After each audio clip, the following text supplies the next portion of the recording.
हमारे सदग्रंथ जो है ये अनमोल रत्न है, और हमारे धर्मगुरु इनको समझ नहीं सके, जिस कारण से वो आप भी अपना जीवन नाश कर गए और साथ में हमारे दादे परदादा नले डूबे, क्योंकि वो संस्कृत भाषा गणी जानते थे, काशी विद्यापीठ पढ़ाया करते थे। आम भोली जनता ने न्यू सोच लिया ये गुरुजी बड़ी संस्कृत फटाफट बोल रहे, फराटेदार, ये बड़े विद्वान होंगे। पुण्यात्माओं, भाषा से विद्वान का कोई मेल नहीं है। मान लीजिए कोई एक भाषा में विद्वान है, इंग्लिश खूब बोलता है, उसने पंजाबी ना आती, बताओ क्या फेल हो, तो विद्वान कहाँ रहा है फिर?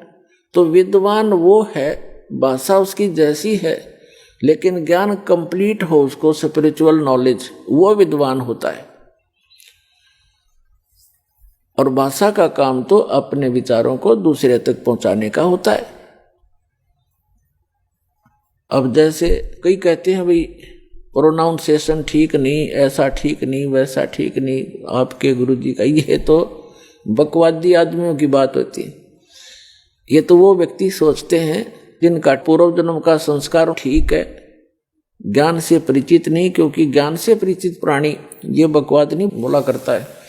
अब जैसे किसी का रोग है और वैद्य है बहुत अच्छा, वो किसी भी भाषा में दवाई बताता, वो कंसंट्रेट माइंड से सुनता है, अच्छा जी ऐसे खा लूंगा ठीक हो जाएगा, ऐसे हो जाएगा, खा ले, ऐसे, चाहे वो किसी भाषा में बोल रहा है तो समझ जाता है, यानी उसका प्रोनाउंसिएशन उसका कैसा भी है चाहे। तो पुण्यात्माओं, जिनको मोक्ष कराना है, इन बकवादों में नहीं चलना चाहिए, क्योंकि हमारे परमात्मा कबीर जी वो विद्वान थे, वो खुद भगवान थे, और हमारे जो धर्मगुरु थे वो संस्कृत के ज्ञाता और व्याकरण के में प्रसिद्ध थे। वो व्याकरण की भक्ति पढ़ाया करते थे, दर्ड़ाया करते थे, और यही कहा करते कि कबीर साहब का प्रोनाउंसिएशन ठीक नहीं है, इसने बोलना भी ना आता, काहे का विद्वान होगा, वो तो भगवान था। वो यही भ्रम दूर करने के लिए आए थे कि इन बकवादों से भगवान का कोई लिंक नहीं है, कोई मेल नहीं है। परमात्मा पाने के लिए आत्मा निर्मल हो, मंत्र का जाप ठीक करते रहो, मर्यादा में रहो, और ज्ञान ग्रहण करो, किसी भी भाषा में उपलब्ध है वो ज्ञान होना चाहिए।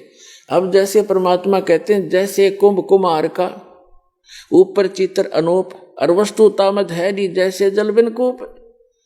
एक बहुत सुंदर घड़ा मटका रखा है जग मिट्टी का, और उसके ऊपर बढ़िया चित्रकारी कर रखी है, और वस्तु उसमें है नहीं। और एक सिंपल सा घड़ा,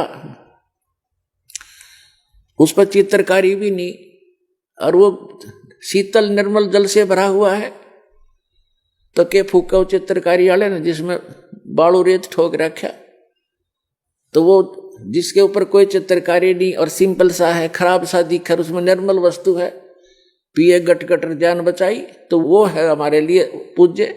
तो पुण्यात्माओं, इन सब तरह की बकवादों से हटकर, इनके जो भिन्न भिन्न प्रकार के वचनों से हमारी बुद्धि हटकर इस तत्व ज्ञान पर दृढ़ हो जाएगी, तब तो हम भक्त बनेंगे, तब तो हम साधक बनेंगे। नहीं तो ऐसे विचलित रहेंगे, और विचलित व्यक्ति को भगवान मदद नहीं करता, उसको प्राप्त नहीं होता।